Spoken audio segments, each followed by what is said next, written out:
Hello guys, আসসালামু আলাইকুম।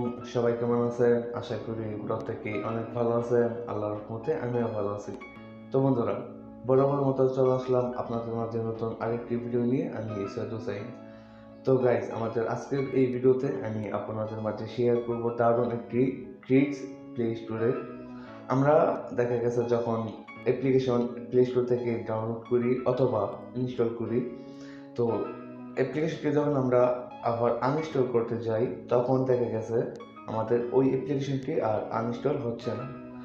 তো ওই সমস্যা আর ওই প্রবলেমগুলো আপনারা কিভাবে সলভ করবেন আর ওই অ্যাপ্লিকেশনটি আপনারা কিভাবে আনইনস্টল করবেন। ফর এক্সাম্পল, এই যে আমার ক্যাপকাট অ্যাপ্লিকেশনটি আমি প্লে স্টোর থেকে ডাউনলোড করেছি। এখন এই অ্যাপ্লিকেশনটি আমার আর প্রয়োজন নেই, সো আমি এটাকে আনইনস্টল করতে গেলে অ্যাপ্লিকেশনটি আনইনস্টল হয় না। তো এই অ্যাপ্লিকেশনটা আপনার ফোনের সাথে অ্যাডমিন হয়ে যায়, আর অ্যাডমিন যাওয়ার কারণে অ্যাপ্লিকেশনটি ফোনে অ্যাক্টিভ হয়ে থাকে। তো যার কারণে অ্যাপ্লিকেশনটি আনইনস্টল হয় না। তো এই সমস্যাটা আপনারা কিভাবে সলভ করবেন আর কিভাবে আপনারা আনইনস্টল করবেন, তো সব কিছুই শিখতে পারবেন এবং জানতে পারবেন আজকের এই ছোট্ট একটা ভিডিওতে। আর এই প্রসেসটা যদি আপনি শিখে রাখেন, তাহলে আপনাকে যে কেউ ফোনের ইঞ্জিনিয়ার বলতে বাধ্য হবে। তো বন্ধুরা, কথা না বাড়িয়ে চলুন ভিডিওটি শুরু করা যাক।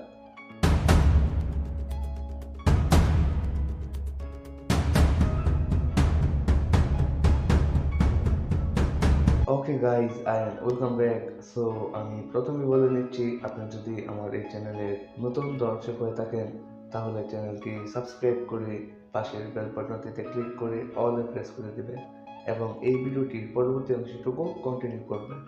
তো বন্ধুরা, আমাদের এই সমস্যাটা সমাধান করার জন্য আমরা চলে যাব হচ্ছে প্লে স্টোরে। প্লে স্টোরে আসার পর এখানে আপনারা প্লে স্টোরের যে লোগোটা দেখতে পাবেন জিমেলের, এই লোগোর উপরে ক্লিক করবেন। এখানে টাচ করে দেওয়ার পর এখান থেকে আপনারা চলে যাবেন হেল্প অ্যান্ড ফিডব্যাক। এখানে ক্লিক করে দেবেন। এখানে ক্লিক করে দেওয়ার পর আমাদের মাঝে নতুন একটি ইন্টারফেস চলে আসবে। এখানে দেখুন ব্রাউজার অল একটি অপশন রয়েছে, এখানে টাচ করে দিবেন। এখানে টাচ করে দেওয়ার পর আমাদের মাঝে আরেকটি ইন্টারফেস আসবে। এখান থেকে আপনারা স্ক্রল ডাউন করে নিচে যাবেন। নিচে আসার পর এখানে দেখবেন delete or disable apps on Android, এই অপশনে টাচ করে দিবেন। এখানে টাচ করে দেওয়ার পর এখান থেকে দেখুন এখানে দেওয়া রয়েছে tap to go to application settings, এখানে ক্লিক করবেন।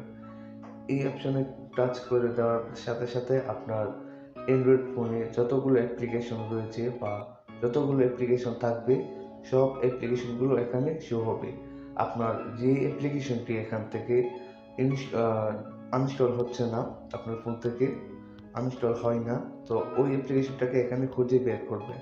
সো ফর এক্সাম্পল, আমি আপনাদেরকে দেখাচ্ছি যে আমার পিকচার অ্যাপ্লিকেশনটি আনইনস্টল হয় না। আমি যখনই আনইনস্টল দিতে যাই তখনই এটা আনইনস্টল হয় না। তো এখানে এসে এইভাবে আপনারা এখান থেকে যদি আনইনস্টলে ক্লিক করেন, এখানে যদি ওকেতে ক্লিক করেন, তাহলে এই অ্যাপ্লিকেশনটি সাথে সাথে আনইনস্টল হয়ে যাবে। তো বন্ধুরা, এভাবে মূলত আপনাদের যে অ্যাপ্লিকেশনগুলো অ্যাডমিন হয়ে থাকে বা অ্যাক্টিভ হয়ে থাকে ফোনে, ওই অ্যাপ্লিকেশনগুলো আপনারা এইভাবে কাটতে পারেন প্লে স্টোরে গিয়ে। আমি যে প্রসেসে দেখিয়েছি আপনারা সেমভাবে আনইনস্টল দিবেন, ইনশাল্লাহ প্রত্যেকটা অ্যাপ্লিকেশন আনইনস্টল হয়ে যাবে। তো বন্ধুরা, আশা করি আমি আপনাদেরকে এই ভিডিওতে বোঝানোর চেষ্টা করেছি এবং বোঝাতে পেরেছি যে কীভাবে অ্যাডমিন হওয়া অ্যাপ্লিকেশনগুলো আনইনস্টল করতে হয়। তো বন্ধুরা, ভিডিওটি যদি ভালো লাগে আপনাদের কাছে, তাহলে একটি লাইক দিতে ভুলবেন না। কোনো প্রকারের প্রশ্ন থাকলে আমাদেরকে কমেন্টস করে জানাতে ভুলবেন না। তো বন্ধুরা, আজকের জন্য বিদায় নিচ্ছি। সবাই ভালো থাকুন, সুস্থ থাকুন, দেখা হচ্ছে পরবর্তী ভিডিওতে।